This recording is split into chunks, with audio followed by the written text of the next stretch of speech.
Ага, пожалуйста. Анастасия, вы вначале говорили о критике. А как вы относитесь к критике в сторону справедливой России? Ну, нормально отношусь. Критика воспринимаемая тема. А как на критике и надо, там, нас критикуют, мы критикуем, естественно. Очень хорошо отношусь. Какая выступали? Положительная или нет? Ну, критика в адрес справедливой России в основном касается того, вот, значит, она двух сортов. Первый сорт, вот вы связаны с властью, да? Вот. А вот вы связаны с властью, вот Миронов занимал пост, он питерский, он связан с Путиным, такая же оппозиция. Это коммунисты так говорят, да? Это очень странная история, да, такая, там, кто с кем связан. Ельцин тоже был связан с Горбачевым. И что из этого? Ну что из этого? Какой-то они были связаны, потом разорвались. Это политика. Политика — это как семейная жизнь. Были замужем, там, была замужем, потом разругалась так с мужем, что воевала с ним 10 лет по всем судам, ну, а он и нет, да? Что из этого там? А была, там, да? Это жизнь. Политика — это точно такая же, так сказать, жизнь. Второй вид критики. Вас слили. Вот, Миронова сняли. То есть, когда Миронов был председателем Совета Федерации, говорили, вы связаны с властью. После того, как его сняли, сказали, вот власть вас слили. Все, теперь вас не будет.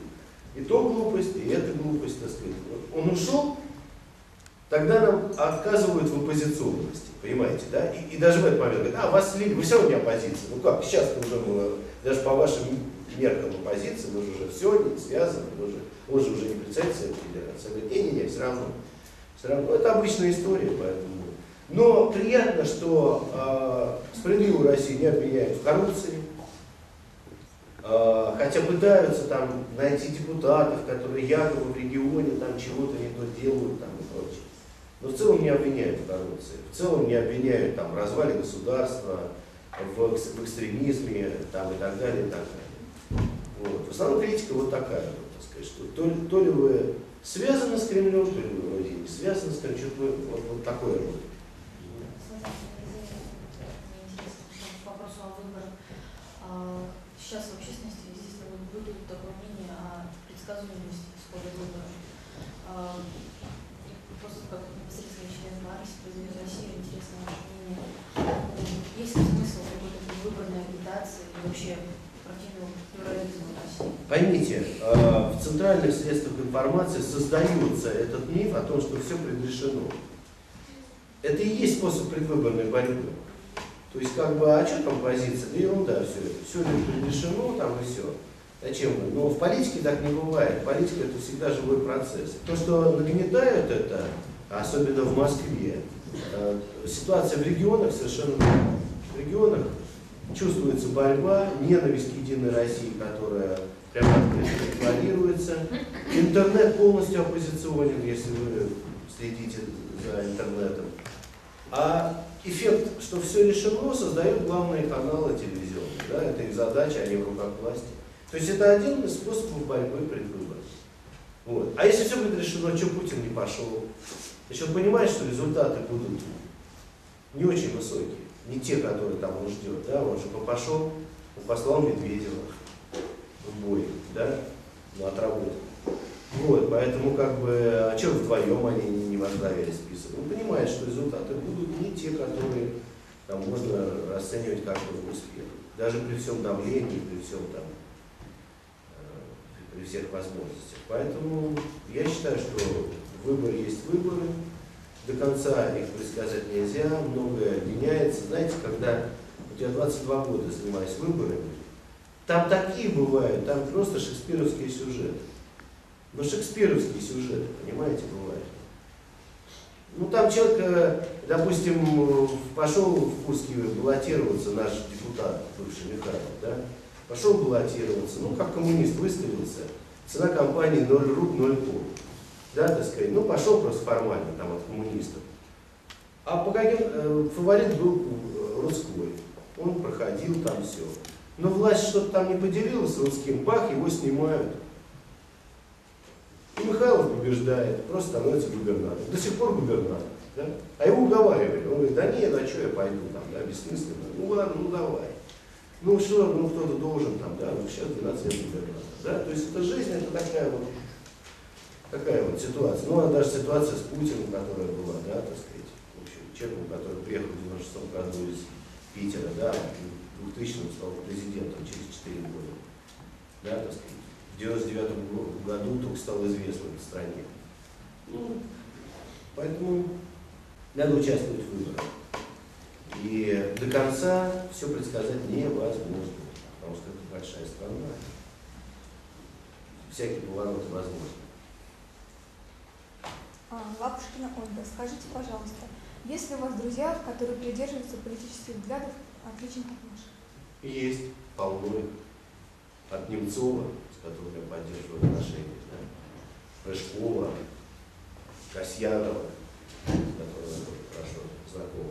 Его дочка училась с моим сыном в институте. Вот. И до крайних, так сказать, там, коммунистов, с Зюгановым, есть там какие-то человеческие отношения, со многими людьми внутри партии Зюганова, не говоря о своей бывшей партии ЛДПР, естественно. Вот. То есть со всеми. Я знаком с американскими товарищами, которые абсолютно придерживаются других точек зрения, в том числе приезжающий посол Майкл Макфорд, который сейчас будет постарше. Так что очень много людей, которые придерживают хорошие отношения с ними во всем, что, может быть, не касается там большой политики. Да? Вот. Понятно, что есть разные точки зрения, и здесь никакого не. А как «Справедливая Россия» использует журналистов для достижения своих целей? Ну, многие журналисты сотрудничают, есть и пресс-служба, есть внутри партии работают журналисты, есть журналисты, с кем мы сотрудничаем вне партии. У меня масса знакомых журналистов, да, то есть по-разному. Иногда это сливается какая-то информация, так сказать, эксклюзивного толка заранее, до того, как что-то произойдет. И журналисты, как правило, это ценят. Вот, что они раньше получают информацию, чем что-то происходит. Иногда, ну, понятно, есть обычные способы проведения пресс-конференции, еще там всякие скрытые. Конечно, мы работаем с прессой. Вот, мы работаем с прессой. Ситуация «Справедливой России» в аппаратном смысле работы с прессой поставлена неплохо, я считаю, там работает и сайт, и рассылка происходит и так далее. Ну, по крайней мере, системнее, чем в ЛДПР. Потому что в ЛДПР там немножко по-другому построено все. Вот. Я считаю, что нормально. И со всеми журналистами поддерживают связь. С некоторыми газетами вообще на постоянной основе есть такие отношения, да, газеты, допустим, с телевизионными каналами. То же самое в регионах, поэтому никаких проблем нет. Скажите, а как вы относитесь к деятельности нынешнего мэра Москвы? Ну, я чуть-чуть уже говорил об этом, но пока он себя, нет, он ничего, и он освежил аппарат, поменял людей, пришло много молодых людей в аппарат в возрасте 30, 32, 35 лет, так сказать. То есть явно эти люди будут еще на 10-15 лет работать. Это хорошо, привел молодежь. Вот. Он обозначил видение многих проблем. Но мы ждем большего от него. То, о чем я говорил, да? Чтобы, так сказать, как-то система. Тяжело очень. Москва такой серьезный город. Тут пока разберешься, жизнь уже и прошла. Понимаете? Вот. Поэтому я считаю, моя принципиальная позиция, что, конечно же, надо активно привлекать москвичей к управлению городом. Потому что человек, приехавший откуда-то, пока разберется здесь, выяснит, что это не похоже на его родной город, а это точно не похоже на родной город, на любой, включая Питер. Вот. Как раз ему исполнится 80 лет. Поэтому мэру надо разбираться. Он из Тюмени, ему не так просто это все. Там другие взаимоотношения, масштабы другие, а здесь куда ни плюнь, там что-то какие-то истории. Да? Как вы относитесь к идеям других партий насчет улучшения России? Вы знаете, все партии, к сожалению, к моему сожалению, строят программу по принципу «мы за все хорошее против всего плохого». Да? Но это невозможно все читать. Мы за то, чтобы хорошее образование, культура, наука, а цены были низкими, а криминала бы не было, и взяток никто не брал. Ну что это за программа? Ну все мы за это, да? Дальше что? Да? А как сделать? Вопрос же, партии должны инструменты дать. Да? Вот так вот делаем, так вот не делаем. Да? Они вот говорят, все, а мы за то, чтобы коррупцию побороть. Ну а вы что, против, что ли? Все за, понимаете? Там, сделать Россию лучше, да? Ну, хорошо. А как лучше сделать? Смысл в принятии конкретных решений. Вопрос вам как публичному человеку. Сказывается активная ваша светская жизнь на политической деятельности? Это самопиар или просто... Нет, смотрите, ситуация такая. Меня там часто куда-то приглашают.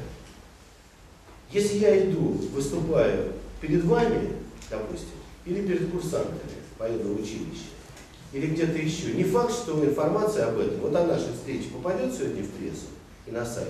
Пойдет? Попадет частично. То есть частично. Но думаю, что в Life.ru не попадет, да? В Life News, да? Не попадет точно, да? Но если какой-то ресторан устраивает презентацию и снимет меня с Бузовой, да, то, соответственно, в целях рекламы этого ресторана не ради меня и не ради Бузовой, да, никому это не нужно, но нужно продвигать этот ресторан, да. Они начнут активно сувать это на все сайты, и вот эта информация расходится быстро, да. А встречи в школах, встречи там всем никому не нужны. Вот в чем смысл. То есть вот так называемые гламурные мероприятия на самом деле никакие гламурные, никакие не гламурные, это коммерческие бизнес-мероприятия. Когда эта вся рекламная машина работает, да, она же не может в лоб, покупайте Хеннесси. Она говорит так, на вечеринке Хеннесси сегодня были такие-то там. Такой-то выпил, такая-то напилась, они уехали вместе, не уехали вместе и так далее. Но смысл, что это была вечеринка Хеннесси. Модные люди собираются типа там. Поэтому это продвигается, все остальное никому не нужно. Да? Никому не нужны разговоры вот наши, да? Ну вот будет, дай бог, на одном сайте. Но боюсь, что по всем, так сказать, по всем из фотографий в коммерсанте этого не будет. Но, допустим, если это РУ-ТВ, то да, будет фотография в коммерсанте, там, значит, там Митрофанов, там со спутницей. Обязательно будет. Почему? Потому что это нужно не Митрофанову, это нужно РУ-ТВ, которая пиарится как музыкальный канал. И у них есть партнеры, которые продвигают эту информацию. Вот и все. Это машина, да, коммерческая. Здесь коммерческая, с вами не коммерческая, да. Все, а курсанты, наверное, научились, вообще никому не нужны. Да? Что, ну, стоит с ними, да, и дальше что. Или я в Вологду поеду, или я выступал на митинге таксистов, допустим, в Череповце. Ну, кому это нужно? И таксисты собрались. Там же брендов не было. Я нашим этим самым партийцам говорю еще в ЛДПР, Жириновский был близок к этому, но тоже не смог это сделать. Я говорю, давайте на нашу эту демонстрацию наберем брендов, вы увидите по всему миру, будем идти там Хеннесси, там это самое, да, там, пользуйтесь там этим, там, дезодорантом таким-то, да. Вот это попадет во всю мировую прессу, в мировую, да. То есть сразу напишут об этом там. Почему бренды в этом заинтересованы? Те, кто продают товар. Вот суть этого. Поэтому, когда вы видите там вот гламур, то все, вообще за всем, что вы видите, вот тем более вы журналисты, за всем, что вы видите на телевидении, за всем без исключения, читаете коммерцию. Ну просто вы видите у Малахова какой-то сюжет, да, вы понимаете, это бизнес, ничего личного. Да, вот ничего личного, да, если появляется, ну бизнес не то, что там кто-то взял деньги, не примитивно, да, это большие системы, не обязательно это оплачено где-то за кулисами, но это кому-то нужно, да. Вот этот сюжет, он кому-то, так сказать, нужен, потому что если рассказывают, как там погиб парень из дома 2, да, его убили. Ну понятно, нельзя это говорить, и вслух я никогда не скажу, наверное, это не так, но понятно, что косвенно возникают люди из проекта Дома 2, которые рассказывают, а проект Дом 2 это большое коммерческое мероприятие. Да. И все так, вы не увидите ничего, да, ничего такого, что вот вдруг, ну конечно, если там, так сказать, не дай бог, что взорвется, здесь уже, и за этим стоит политика. Ну там уже большая политика, да, стоит, понимаете? А за всем остальным, а вот все гламурные издания, все эти мероприятия, клубы, там, и так далее. Это все, за этим все стоит, так сказать, большой бизнес. Чтобы правильно, мы же журналисты, не то, что там Митрофанов где-то бестолково тусуется, да, зачем он это делает, там, да, вообще непонятно, да. Что вы думаете о развитии порноиндустрии в России после 2005 года? И где сейчас, по вашему мнению, эта индустрия развита лучше? Что? Последнее? Где сейчас, по вашему мнению, эта индустрия развита лучше? Ну, понимаете, порноиндустрия, она существовала и существует, и давайте прямо говорить, это значительная часть интернет-дохода. Тоже, что врать там, да? Когда говорят, о, интернет, ну там в значительной мере интернет и все очень связано, так сказать, с порно-сайтами, с порно-продукцией там, и так далее. И, конечно, это какая-то такая существенная вещь. Она была, есть и будет. Да? Есть на это спрос постоянный, и есть постоянное, так сказать, постоянное удовлетворение этого спроса. Да? В России, ну в России это развито, действительно, Россия просто большая страна. Потом на Западе есть некие там ограничения, может быть, да, сказать, в чем-то там у нас проще это делать. Ну, это большая, очень, так сказать, организованная индустрия, причем генерирующая кэш, да, такой черный в основном. В основном черный кэш, никто же там не платит за это. Вот это тоже еще одна тема, мы все говорим, это большая индустрия, которая там работает, все, и очень связана с интернетом. Я думаю, что без порноиндустрии интернет бы загнулся. Вот. Ну, не полностью, но потерял бы значительную часть своей дохода. Ну, тоже ничего плохого нет. Это же, понимаете, человек, самая неправильная позиция, это пытаться исправить человека. Человек, он как есть такой, он и таким будет. Можно ограничить его экстремистские, агрессивные намерения, это надо делать. Но в целом вы человека не поменяете. Все попытки его там сделать другим, пропаганда, еще что-то, это ничего бесполезно. Это человеческое, как игра. Ну зачем закрыли казино? Это игра, это часть человеческой натуры. От Достоевского до там, пиковой дамы. Все же играли, понимаете? И что мы человеческую натуру хотим изменить? Мы ее не изменим. Но закрыли по другим соображениям. Не закрыли, а преобразовали в зону. Просто думали бизнес концентрировать там, забрать бизнес. И ничего не получилось. Потому что это же надо делать, строить, а кто будет строить? Среди тех, кто близок к государству, таких не нашлось. А другим не дают возможности. Вот и все, понимаете. Игра, там, порноиндустрия, там, еще что-то. Это, к сожалению, часть, может быть, к сожалению, там, часть человеческой натуры. Ничего мы не сделаем, будет вечно строить.